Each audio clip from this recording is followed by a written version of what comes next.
Hi everyone, welcome back to my YouTube channel. तो अभी मैं लाइब्रेरी गई थी, 2-3 घंटे पढ़ा। उससे ज़्यादा मेरे से हुआ नहीं बिकॉज बहुत ज़्यादा स्नीज कर रही थी मैं।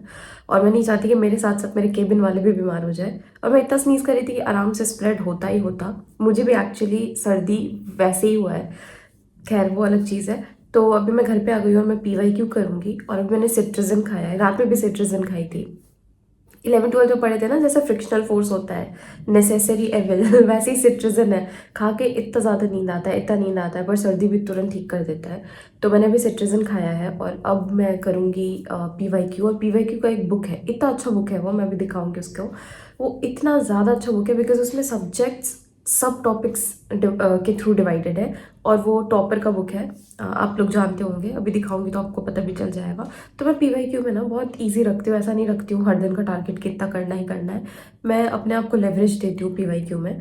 तो मैं PYQ में बस ये रहता है कि अगर मैं 1 साल का उठाई हूँ तो वो ख़त्म होना चाहिए, अगर मैं कोई एक सब्जेक्ट का उठाई हूँ तो वो ख़त्म होना चाहिए। तो मैं सोच रही हूँ मैं जोग्राफी का जितना भी PYQ है, फिजिकल जोग्राफी का, वो ख़त्म करूँ अभी। तो मैं ना इस बुक के बारे में बात कर रही हूँ। ये जागृति मैम का बुक है एंड इट्स वेरी गुड। मतलब इसका इंडेक्स दिखाती हूँ। और ये मैं पढ़ रही थी, ये पढ़ के इतना अच्छा मोटिवेशन मिला। पर खैर इसके बारे में बाद में बात करेंगे। मैं इसका इंडेक्स दिखाती हूँ आपको। तो जैसे अगर इंडियन आर्ट एंड हिस्ट्री है तो आर्ट एंड कल्चर का अलग से है, एंशियंट मिडिवल मॉडर्न और नेशनल मूवमेंट का अलग से है। बिकॉज इससे बहुत क्वेश्चन आते हैं। उसी तरीके से अगर ज्योग्राफी है तो physical political geography of India and फिर इन्वायरमेंट अलग से और एग्रीकल्चर अलग से है।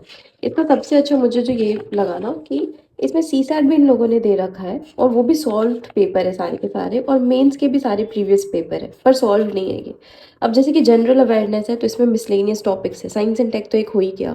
उसके बाद फिर जैसे जनरल साइंस जो है इसको अलग से रखा है, साइंस एंड टेक में मैच नहीं किया है, मतलब मर्ज नहीं किया है। स्पोर्ट्स एंड गेम्स का भी एक सेक्शन डाल रखा है कि आइडिया मिले कि चलो इससे क्वेश्चन आ रहा है तो किस तरीके से आ रहा है। इकोनॉमी का मुझे सबसे बेस्ट पार्ट ये लगा कि इसमें टर्शरी सेक्टर, मतलब सेक्टर जिस सेक्टर से बहुत स्पेसिफिक क्वेश्चन आ रहे हैं उसको अलग ही कर दिया गया है।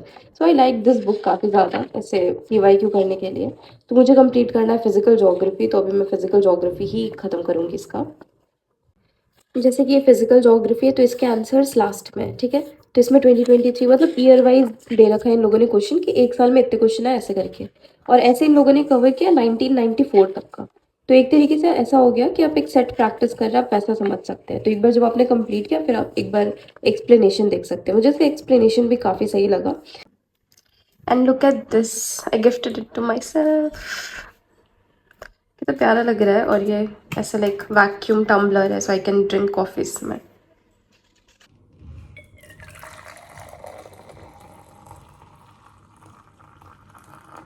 तो ये जो बुक है इसका ये 3rd एडिशन है। पहले ये 25 ईयर्स करके आता था, अभी 30 ईयर्स पे आता है।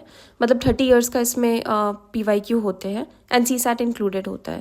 मैं यहाँ पे फिजिकल ज्योग्राफी कर रही हूँ बिकॉज मुझे देखना था कि कितना मेरे से सॉल्व हो पा रहा है, कितना नहीं हो पा रहा है। तो ये जो बुक है ना वो प्लस प्रमेश पब्लिकेशन के द्वारा पब्लिश की गई है। और इसके फर्स्ट पेज में ना ट्रेंड एनालिसिस दिया हुआ है जो बहुत ही ज़्यादा इंपॉर्टेंट है बिकॉज हर बुक में वो नहीं दिया होता और एस्पिरेंट को एक आइडिया नहीं लग पाता कि किस टॉपिक पे या किस सब्जेक्ट पे ज़्यादा फोकस करना है।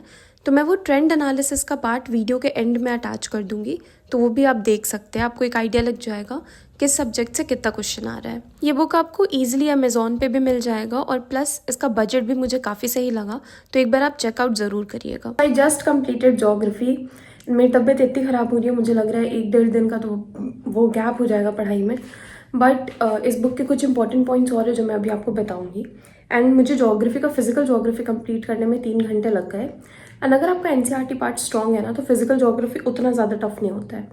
एंड अगर मैं जब भी इसको नेक्स्ट टाइम रिविजिट करूँगी सो आई डू एग्रीकल्चर, क्योंकि मैंने एग्रीकल्चर इकोनॉमिक्स में किया है, मैंने एग्रीकल्चर जोग्राफी में किया है। बट एग्रीकल्चर सेपरेटली उसका PYQ मैंने नहीं किया है। सो आई डू एग्रीकल्चर एंड इस बुक के कुछ इंपॉर्टेंट पॉइंट्स हैं जो आगे के क्लिप्स में अटैच्ड है, वो आप देख लीजिए। तो जैसे कि स्पोर्ट्स एंड गेम्स का ये सेक्शन है, ठीक है। तो मोस्टली तो इससे करंट अफेयर्स से रिलेटेड क्वेश्चन ही आते हैं, पर ये आपको एक आइडिया लग जाएगा कि कितने गैप पे और कितने क्वेश्चन पूछे गए हैं, इसमें ज़्यादा टाइम इन्वेस्ट करना वर्थ इट है या नहीं, और अगर टाइम इन्वेस्ट कर रहे हैं तो किस सेक्शन पे ज़्यादा करें। क्योंकि जो बेसिक स्पोर्ट्स के न्यूज़ है वो आपको कहीं से भी मिल जाएंगे, कोई भी वन लाइनर मैगजीन से मिल जाएगा या फिर आपको यूट्यूब से भी मिल जाएगा। उसी तरीके से मैंने CSAT का भी ऐड कर रखा है, तो अगर आपको पैसेज में भी प्रॉब्लम होता है तो उसका भी ठीक ठाक एक्सप्लेनेशन है। तो मुझे CSAT का पार्ट इसका काफ़ी इंटरेस्टिंग लगा, प्लस जो मैथ्स वाला पार्ट था उसका भी एक्सप्लेनेशन है। और सारे एक्सप्लेनेशन ऐसे कि आपको समझ में आ जाएगा, आपको अलग कहीं सर्च नहीं करना पड़ेगा। ये है वो ट्रेंड एनालिसिस। एक तो इसमें कट ऑफ दिया हुआ है ईयर वाइज, और ये यहाँ पे आप अगर इस QR कोड को स्कैन करिएगा तो आपको और भी डिटेल मिल जाएगा। हम बात करते हैं स्पेसिफिक सब्जेक्ट के बारे में। फॉर एग्जाम्पल इंडियन हिस्ट्री है तो यहाँ पे आर्ट एंड कल्चर का इंपॉर्टेंस है। एंशियंट हिस्ट्री का है जो हम देख सकते हैं कि पिछले कुछ साल में बढ़ा है। मॉडर्न हिस्ट्री का है, मॉडर्न हिस्ट्री में भी 2023 में ज़्यादा क्वेश्चंस आए थे। उसी तरीके से अगर हम दूसरे सब्जेक्ट की बात करें, फॉर एग्जाम्पल ज्योग्राफी, तो ज्योग्राफी में अगर हम जैसे इन्वायरमेंट को इसमें इसी ग्राफ में रिप्रेजेंट किया है तो इन्वायरमेंट का जैसे बहुत ज़्यादा इंपॉर्टेंस है। इंडियन ज्योग्राफी, वर्ल्ड ज्योग्राफी, वैसे Indian polity and governance, Indian polity and governance में भी अगर हम देखें तो 2023 में ठीक ठाक क्वेश्चंस थे, उसके बाद थोड़ा सा घटा है। उसी तरीके से अगर हम इंडियन इकोनॉमी में भी देखें तो इसका काफ़ी ज़्यादा इंपॉर्टेंस है। साइंस एंड टेक्नोलॉजी में भी देखें तो एक ये ट्रेंड एनालिसिस जो है काफ़ी इंपॉर्टेंट रोल प्ले करता है आपको सब्जेक्ट को प्रायोरिटाइज करने में। ऑल्सो वन मोर थिंग, अगर आपने PYQ ऑलरेडी स्टार्ट कर दिया है then stick to that, because PYQ करना इज़ द मेन थिंग। ठीक है, मुझे ये बुक रिसीव हुआ, मैंने इसका रिव्यू डाला है, and this is honestly one of the best book अगर आपको PYQ करना है तो। और अगर अभी तक आपने स्टार्ट नहीं किया है, बिकॉज बहुत ही कम दिन बाकी है, so take it seriously and PYQ act as a guiding light, so do PYQ seriously. Also next study blog में मिलते हैं। अगर आपको ये बुक परचेस करना हो तो आप डिस्क्रिप्शन बॉक्स और कमेंट सेक्शन देख सकते हैं। See you guys in the next study blog.